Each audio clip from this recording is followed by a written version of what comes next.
morning. My name is Daniel. Welcome to Orchard Park Secondary School, home of FRC Team 2026. If you have any questions throughout the day, please feel free to ask me.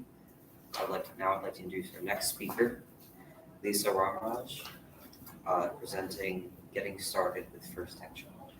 Thank you. Hello, I am the FIRST Tech Challenge Program Manager in Ontario, and I'm going to talk about everything involved with a FIRST Tech Challenge team. So this is titled FIRST Tech Challenge Guide because this is the guide I created to really walk people through what FTC is and just the different aspects and kind of group them together. So if you schedule a meeting with me to learn about FIRST Tech Challenge, this is the exact same presentation I would be giving you because all the information is neatly tied up in here in a bow. I always start off my presentations with a thank you for your interest in providing this opportunity for your students. Participating in these programs is a great opportunity for your students to compete, connect, and experience the excitement of being part of such an inspiring community. And I also love showing off this photo because confetti, who doesn't love a confetti photo? All right, so this guide is set up into 4 sections. So there's an overview of FTC, the steps of administrating a team, build season, and competition season. So what is FIRST Tech Challenge? So FIRST Tech Challenge is a program for students from grades 7 to 12 where they're challenged to design, build, and program robots to compete in a head-to-head challenge in an alliance format. If any of you are familiar with FRC, it's very similar in the sense that the game changes every single year. And at the beginning, but our season starts in September. So at the beginning of September, the game gets revealed. There's a manual about an inch thick and a game animation that shows you what you're going to do in the game. And then teams have about 6 to 8 weeks, maybe a little bit more, to design, build, and program their robot to play the game. And when they go to competition, they play matches against other teams in an alliance format, 2v2. You're a partner for one match, could be your opponent in your next. And then teams get ranked by how they do in those matches, and they get to pick their alliance partners for playoff rounds. Along with the robot matches, there are also different awards that kind of highlight different aspects of the team. So design, build, their business plans, outreach, their aesthetic, really anything else, because these are really multidisciplinary teams. So you can really tailor it to what the students are interested at the time. So the great benefits are you get to learn the STEM fundamentals at your own pace and with a reason that's really fun versus like just a grade in a book. You get to apply learning academic content that aligns with standards, and there's career-focused hands-on learning in a team environment, which is very applicable to how the real world works.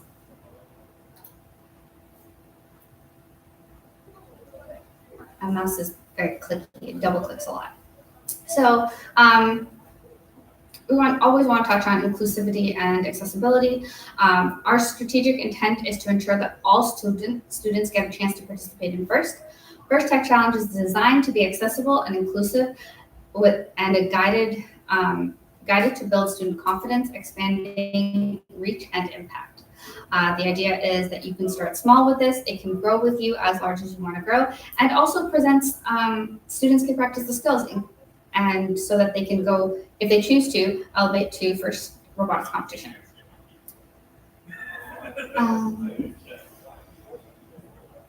Let's see if this plays. It's a great video on what is FIRST Tech Challenge.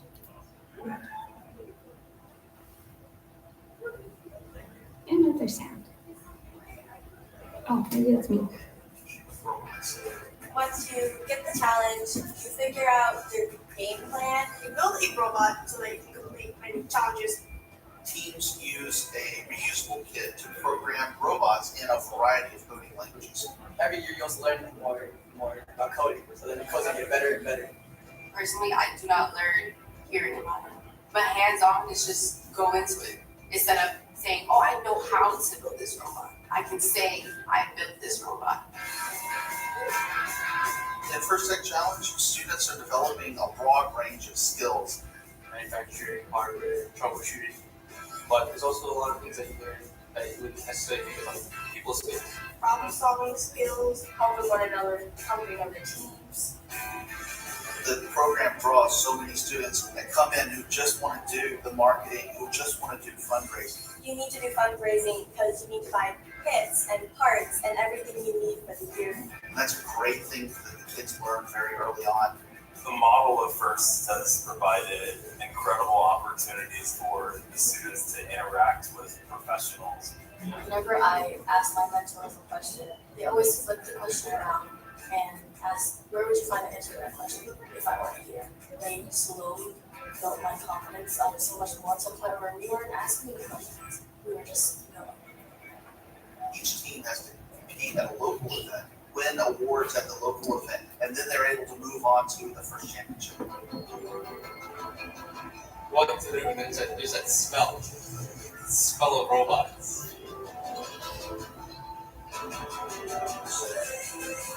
There's different languages, different culture. It's just the best thing ever. I think it's incredibly important for youth to see careers in science and engineering as a possibility for them. High school participants have access to over $80 million in scholarships from colleges, universities, and technical programs. First Tech Challenge is one of 4 engaging FIRST programs. First in one word, wow. Fun! First is inspiration. First is amazing. First is hope.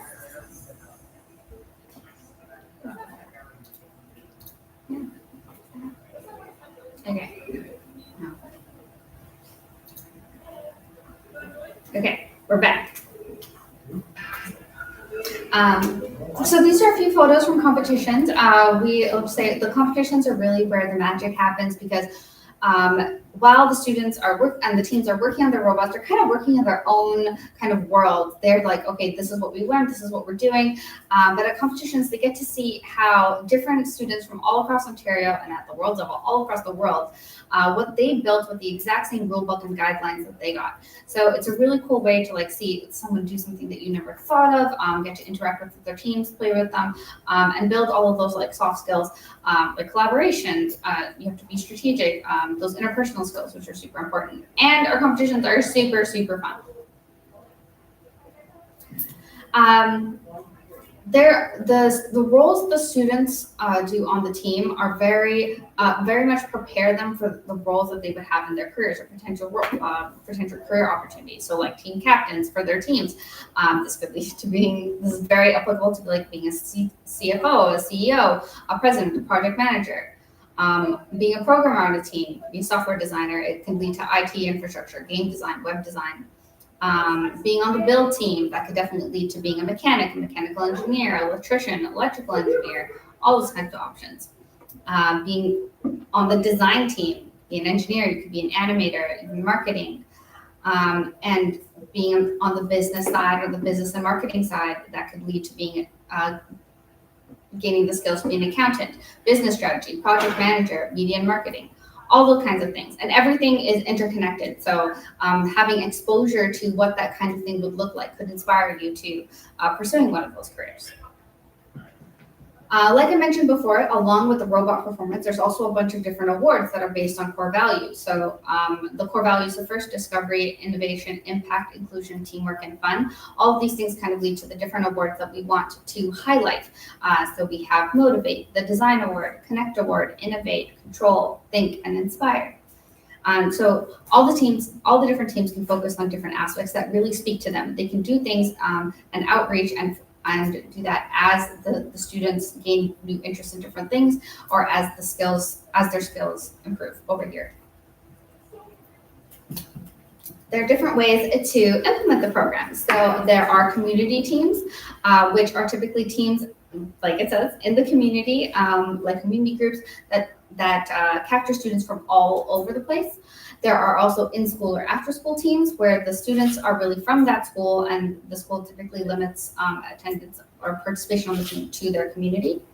And then there's also classroom implementation where the teams are actually formed from students in a class. So in terms of pricing, because that's always what people wonder first, which is a very fair question.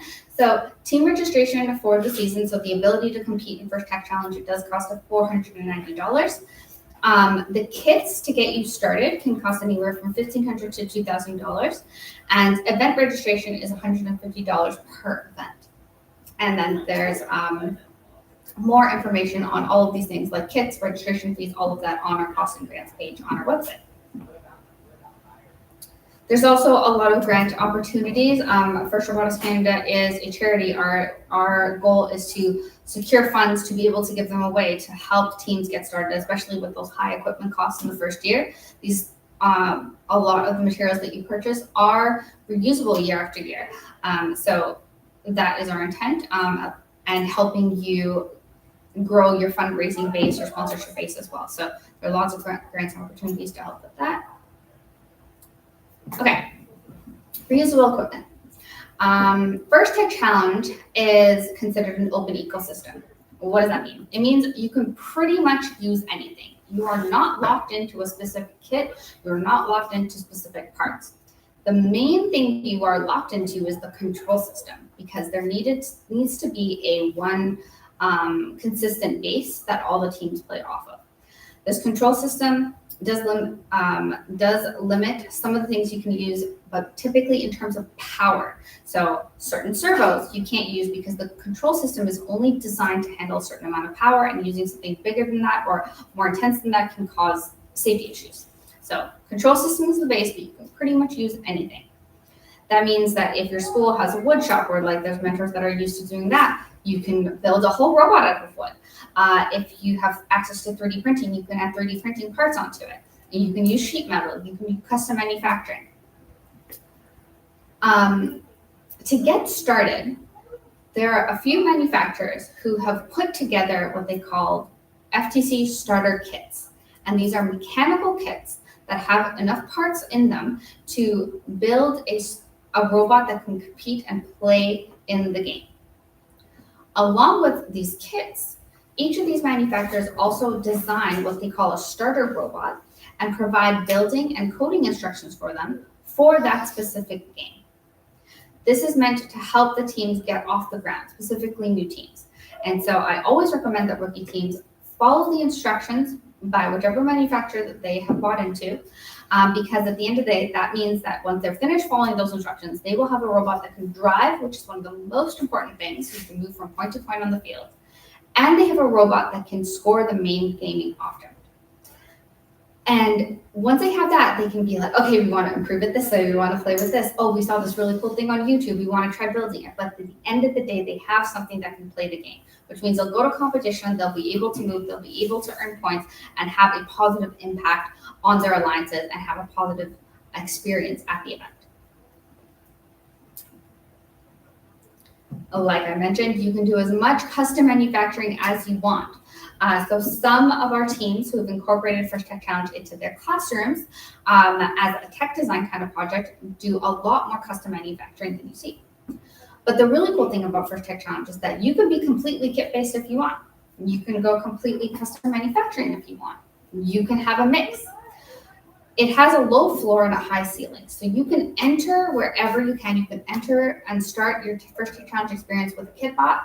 And as you gain experience, as the students gain interest in new things and want to learn, as the community builds around the team, where maybe there's a local sponsor or a local company who wants to come in and teach the kids a few times a week, a parent that has experience with different types of manufacturing techniques wants to come in and teach the students. The program can grow to be more.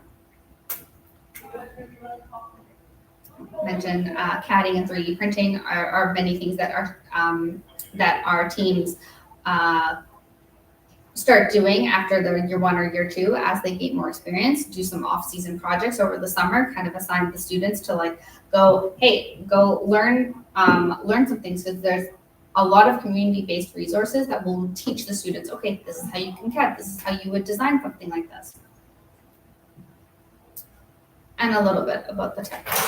This is the picture of the control system.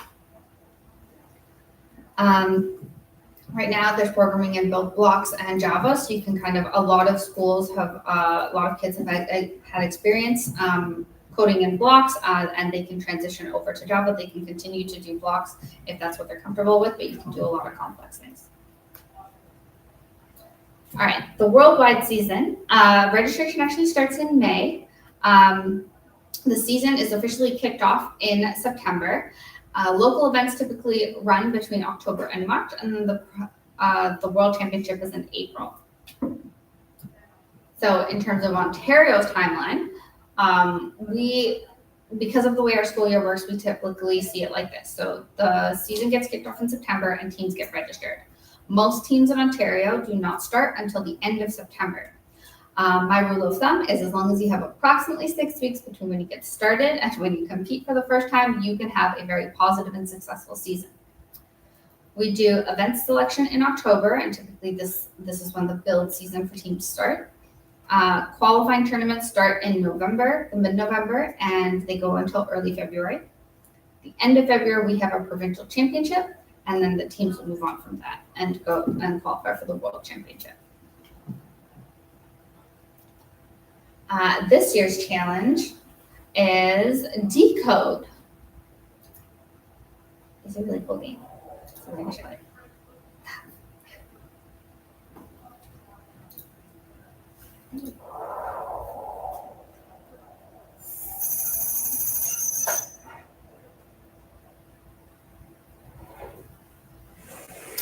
She's 2017. Yeah. Welcome to the First Tech Challenge 2025-2026 season game, Decode, presented by RTX. Decode is played by 4 randomly selected teams, 2 per alliance. Your opponent for one match may be your partner for another. Robots must be built to meet the specifications in the competition manual and fit within an 18-inch sizing cube. Robots and their extensions must remain within the 18-inch sizing cube until the end game.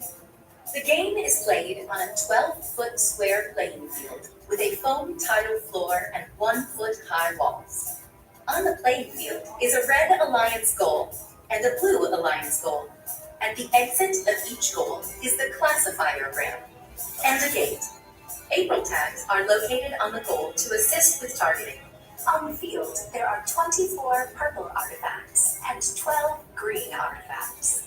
Robots start each match in one of 2 locations and can hold up to 3 artifacts. At the start of each match, a motif made up of 3 artifacts is randomly selected and indicated on the obelisk. During the first 30 seconds of the match, robots are autonomous. Robots can use sensors to decode the motif, leave the starting line, and store artifacts in the goal. Artifacts that enter the goal and exit to the classifier ramp earn points. Once the classifier is full, any additional overflow will score, but will earn fewer points. At the end of auto, alliances earn additional points if the artifacts in the classifier match the motif pattern. During the following 2 minutes of the match, drivers control their robots. Robots continue to score in their goal, open the gate to clear the classifier, and collect artifacts from their human player. Alliances that score enough artifacts in their goal throughout the match will earn an additional ranking point. The last 20 seconds of the tally-off period is the end game. Robots continue to score to fill their classifier to form the motif pattern. As time runs out, robots race to their base where they can expand in height. Points are awarded to robots partially in their base, and even more points are awarded to robots fully in their base. If both robots fit within their base, the alliance receives bonus points. An alliance that can earn enough points from moving in auto and returning to their base will receive an additional ranking point. The alliance that earns the most points overall wins the match and will earn 3 ranking points. This has been a summary of this season's game, Decode. So it's FTC's first shooting game in a really, really long time. So we're all super excited to play the game. Like I mentioned before, there's a whole manual that goes with this with all the rules in terms of robot construction, how scoring works, what's allowed in the matches that we always tell teams like that's the first thing you got to do. Second thing you got to do, and the third thing you got to do is to read the manual.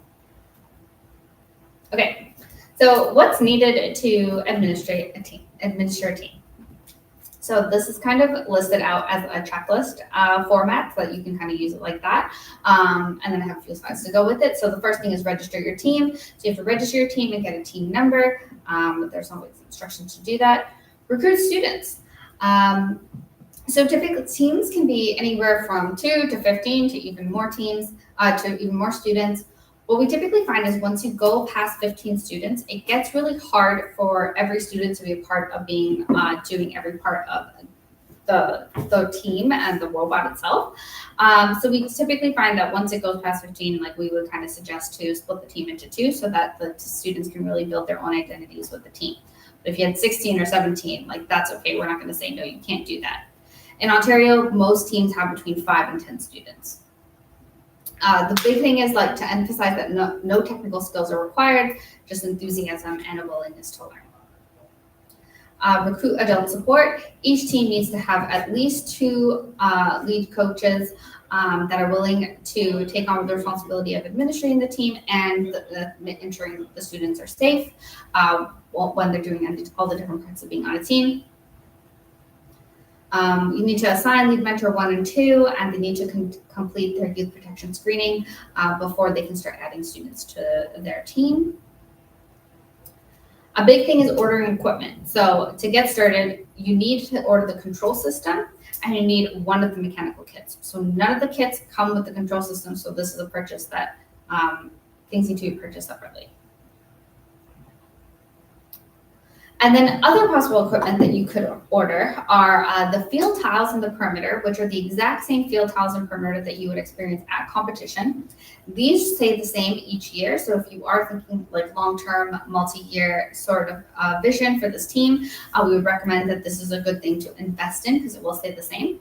If you cannot afford the whole thing, which is perfectly fine, what I would recommend is getting a few tiles. Whether you get them from Studica, which is the same place we get them for competition, or you get them from the hardware store, it's better to have a few tiles to practice on so that the surface that the students are driving on during practice is similar, because driving on tile and driving on carpet are very different. Studica also, it's also possible for teams to purchase the actual field set that they will be interacting with at competition. There's the full field version and the partial field version. I typically don't recommend teams purchase the full field set unless they have multiple teams under their organization that will be practicing, but it is a great option. And then I also what I do recommend is if you don't get the full or partial field set, purchase a few of the game pieces because that's really useful when prototyping when you have the actual object.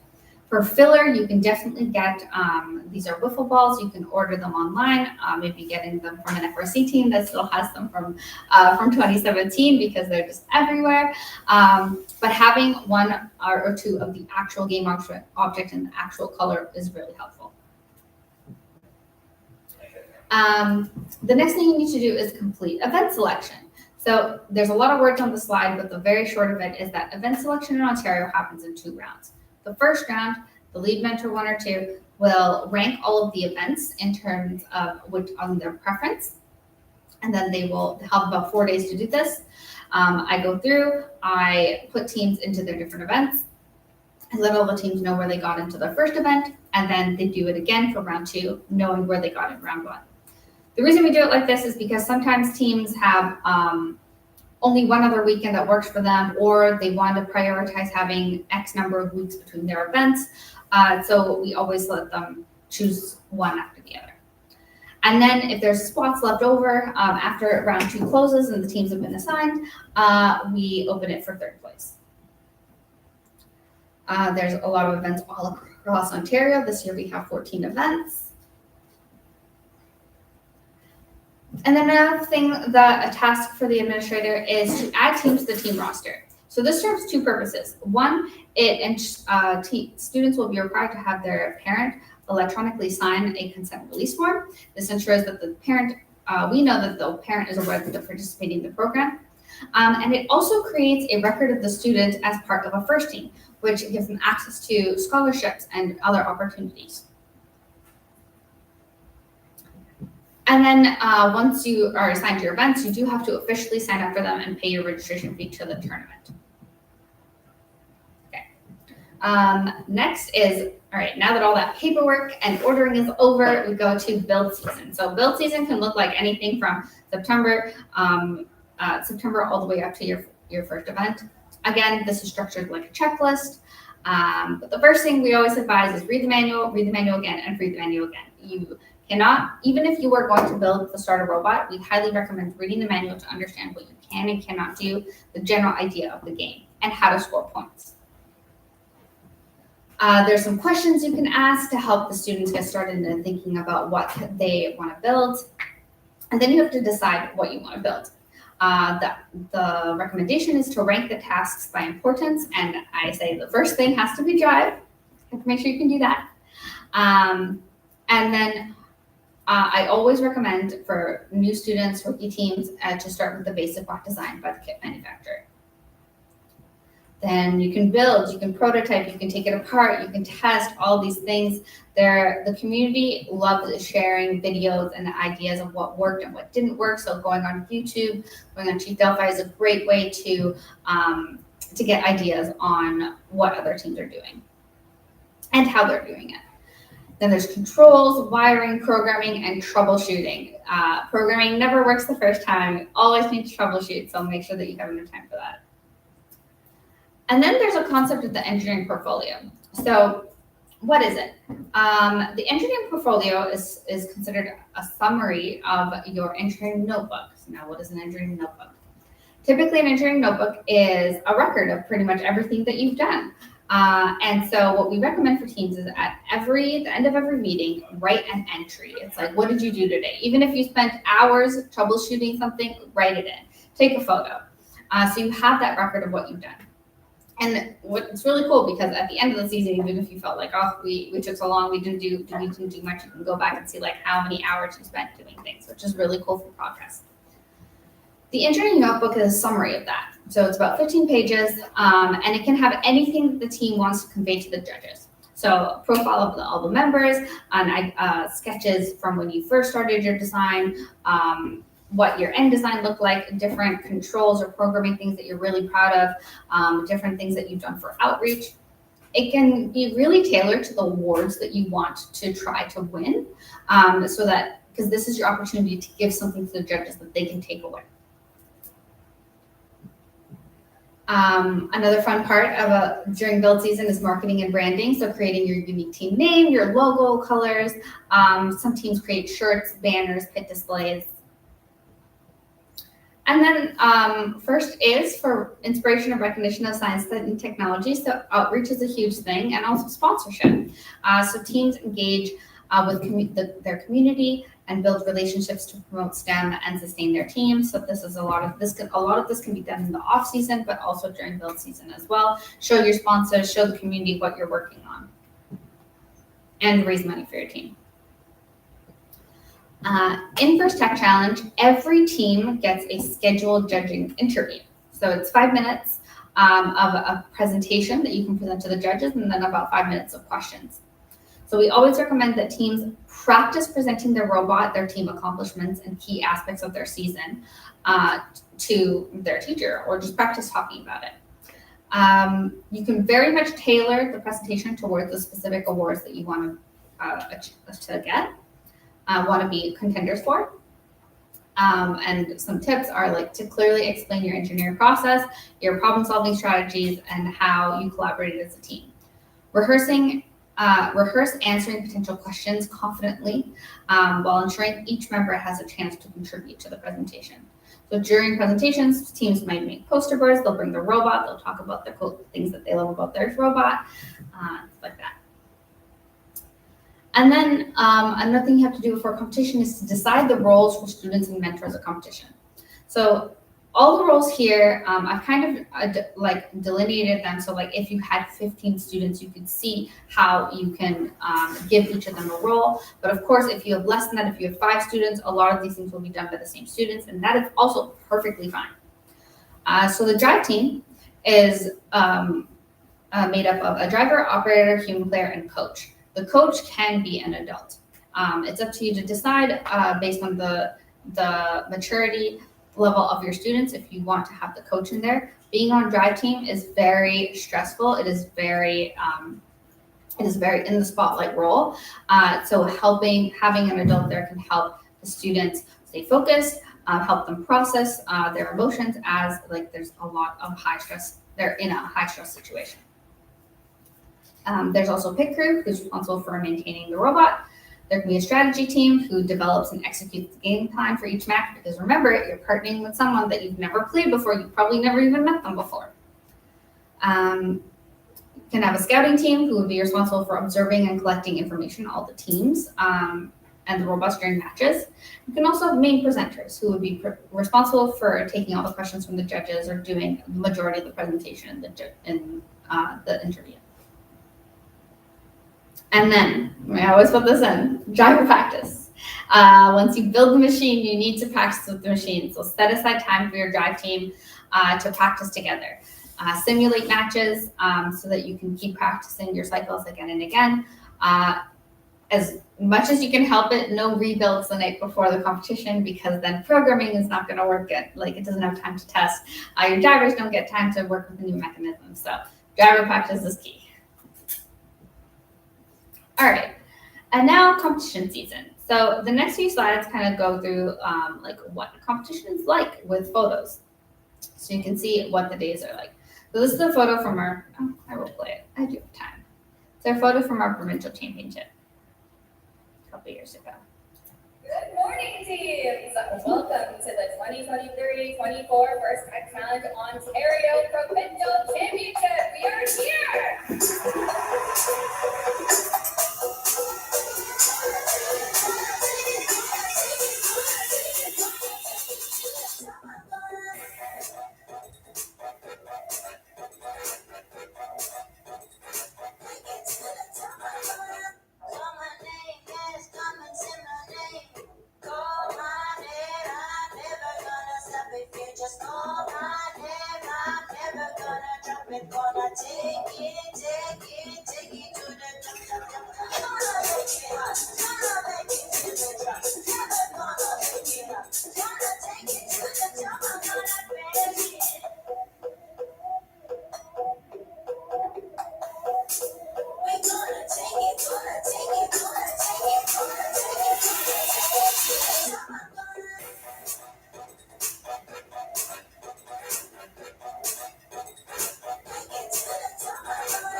Oh, perfect. So that's what our competitions are like. So one of the things that each team will receive before the competition is their team information package. This is a Google Doc, and the event host will send this out, and this has everything. Schedule of the day, to judging time, to map of the venue, how to order food for the team if the host is providing that service, the pit area size, which is a big thing. We do try to have ideally 10 by 10 spaces for every team. Some venues it can't quite fit, so you have to review that. And then different venue rules, if you can eat in some places, if you can't, where things are. And so every event will put this together for the teams. So please review. Okay, load-in and check-in. So teams should arrive when pits open to set up their workspaces efficiently. They need to bring all necessary equipment, including their robot and safety glasses. The safety glasses need to be worn in the pit area and competition area by all members, and teams must bring enough safety glasses for themselves and their spectators. Don't forget your tools, spare parts, and team materials. When you arrive, teams need to check in with the event organizers at pit admin, hand in their team roster and paper consent forms, and then that's how they will receive their drive team badges. Once they're set up, they should familiarize themselves with the event layout and prepare for robot and field inspection and their judging interview. Robot inspection. So during robot inspection, inspectors are going to check the team's robot to make sure it follows all the rules before competition, and this ensures that every robot is safe and fair and ready to compete. Field inspection is typically done at the field. This is done to make sure that the robots can actually connect and operate on the field and in that environment. The judging interview is a scheduled interview. So this is the thing that teams need to prioritize because it is scheduled. And so let's say you're in line for robot inspection and your interview is in 5 minutes, the team needs to go to their interview instead. Bring your robot, your engineering portfolio, and your poster board, laptop, monitor, or anything if you have visuals, because there's no guarantee, there's no expectation that there's going to be a projector, screen, or anything like that in the actual judging interview room. At the end of all the judging interviews, there's going to be a driver's meeting. So the driver's meeting, all the key game rules are gone over, match procedures, which is the biggest thing, and safety protocols are reviewed, and fields and game elements are shown. The teams can ask any clarifying questions if they have uncertainties based on like team updates, things like that. Teams will be shown where they queue for matches and the path to follow to get on and off the field. The meeting ensures that all drivers and coaches are prepared for smooth competition. All drive team members should attend this meeting. If they are unable to, at least one responsible adult needs to attend this meeting to get all the information. Opening ceremony. So at all our events, qualifying tournaments, the opening ceremony is at 11. And this is a chance to everyone gather with excitement and energy. The event organizers will welcome participants, recognize volunteers and sponsors, and kind of set the tone for the rest of the day. As soon as opening ceremonies ends, the first match gets set up, and we get ready to play.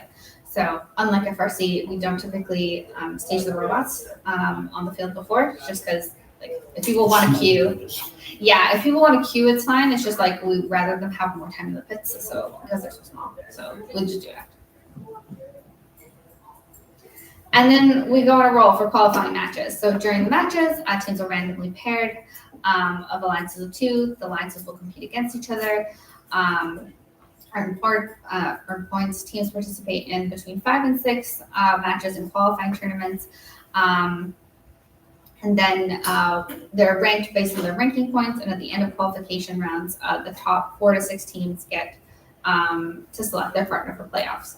The funny thing about qualification rounds, so we typically try to have an hour of qualification rounds before lunch. We are always behind schedule, no matter what. Without fail, behind schedule before lunch because teams are still like learning the process and like getting ready and stuff. After lunch, breeze. We always get back on or ahead of schedule after lunch because like now it's because in the mornings there's a lot of things you gotta get done. So it's a lot of chaos and like flustered. But at the end of the day, it's just matches. You just focus on matches, which is really nice. So we always make up time. So it's like we don't stress about it. We know we're gonna be behind. We know we're gonna catch up. So the 4 to 6 teams get to pick their partners based on how large the event is. So if it's more than a certain number of teams, which I cannot remember off the top of my head right now, then it'll be 6. Strategy is a big thing that happens throughout the matches. Strategy discussions typically happen between the alliance partners before the match. So it's very normal for your alliance partner to come talk to you and be like, I want to talk to the coach or want to talk to the drive teams about like what we want to do for the match. You can say, here's my strategy team, this person, they'll tell me what to do. Clear communication is very key for strong game plans. Scouting. So for some teams that have more parents in the stands or just more spectators, they might do scouting or they might assign it to just 1 or 2 students. And the idea is they track the robots' strengths and weaknesses and their scoring abilities and their reliability. All this information helps in alliance selection.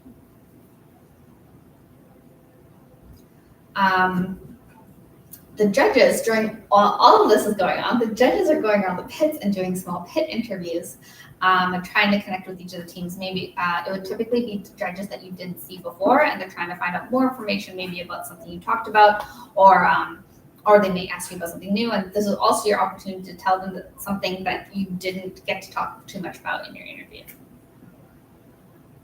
So pit interviews always after the judge interview? Yeah. So they're typically like the judges will leave opening ceremonies right after they're introduced and then like figure out who's going to go talk to who, and then they go try to catch the teams after. And they try to get to every single team. Sometimes unfortunately they can't, but they do really try so that all the teams feel loved.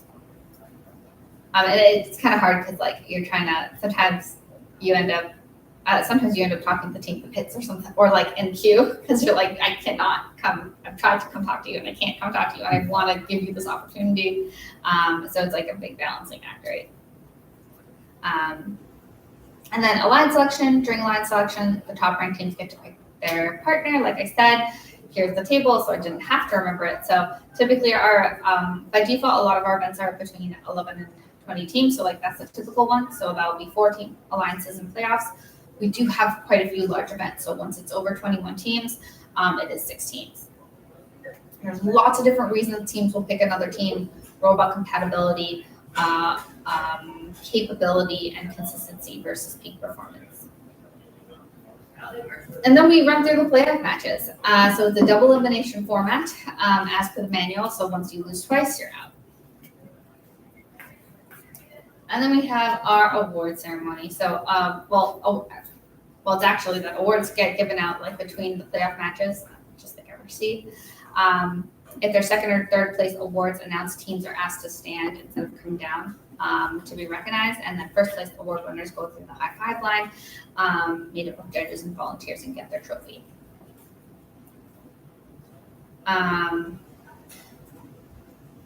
I personally forgot the slide was in here, and the slide is now incorrect.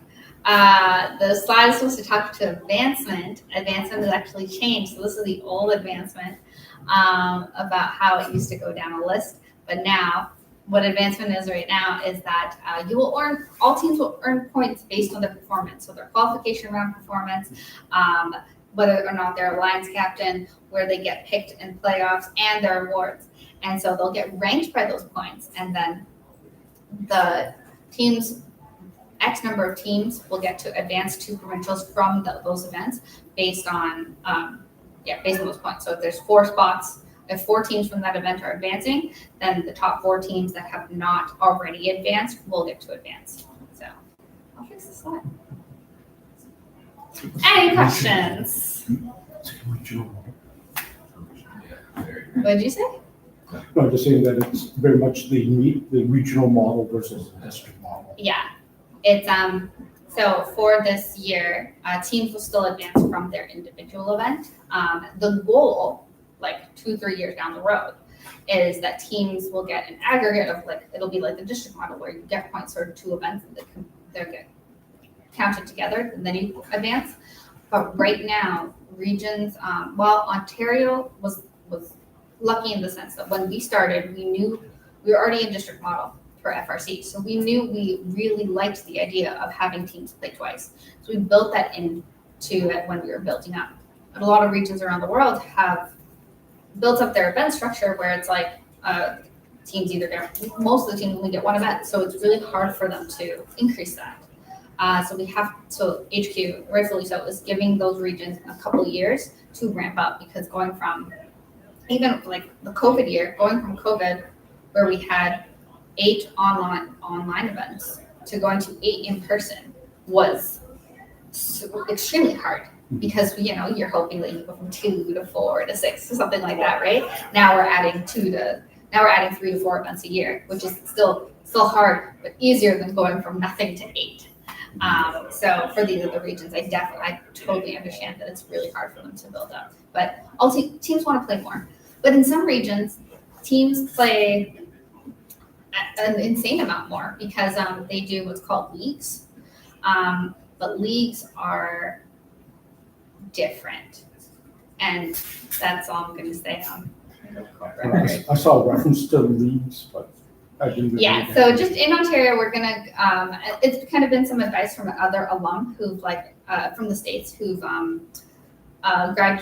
they've been through the program and then now they actually have the opportunity to help run them, and they've kind of advised me, it's like stay in qualifiers as long as you physically are capable to, and then kind of leagues is what you do when you need to get some more plays but you can't do qualifiers. But we really, our magic is our events. We really do want that collaboration. We really do want to have everyone come out to something, because other than that, it's just like you're tinkering at your own school, right? So let's say for each event, there'll be so many who will go to provincials.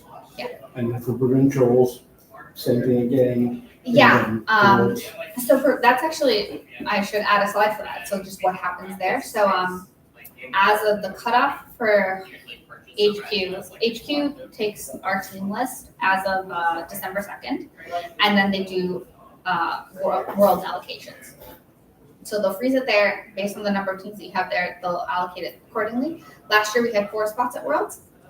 And then they also have what's called premier events. So these premier events are supposed to be world-class events, but in different parts of the world.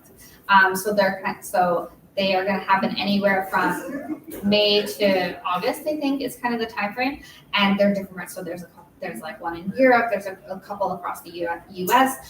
First Canada is actually going to host one in June, and there's going to be one in Alberta and in Asia as well. So they're world caliber. They're meant to give more opportunities for teams to advance, which is really awesome because at World Championship we only proportional wise to the percentage of FTC teams, we have a small amount that's physically capable of hosting in that space.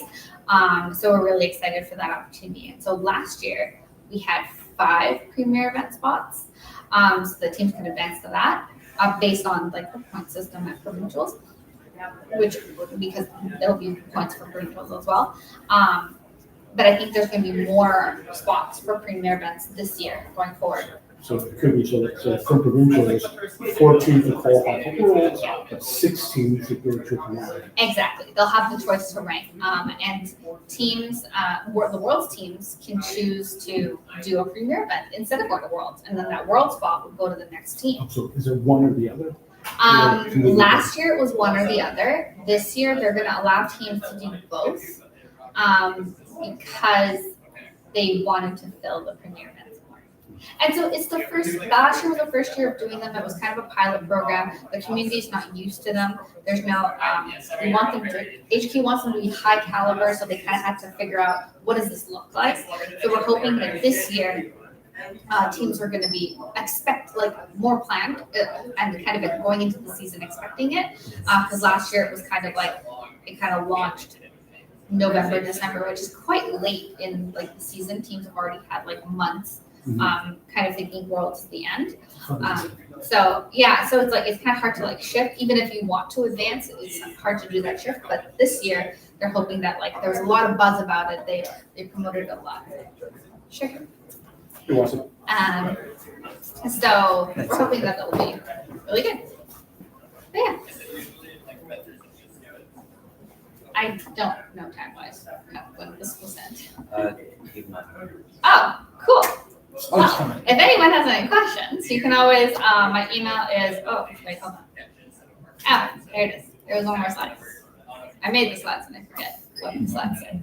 That's quite often. But you can find my email on First Robotics Canada's website under staff, and we can help you get started with FTC. Yay.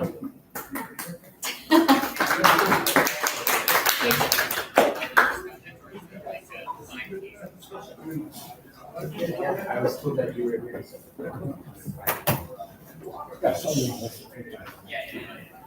I was just at the design fair, Yeah, I think, that's in that one.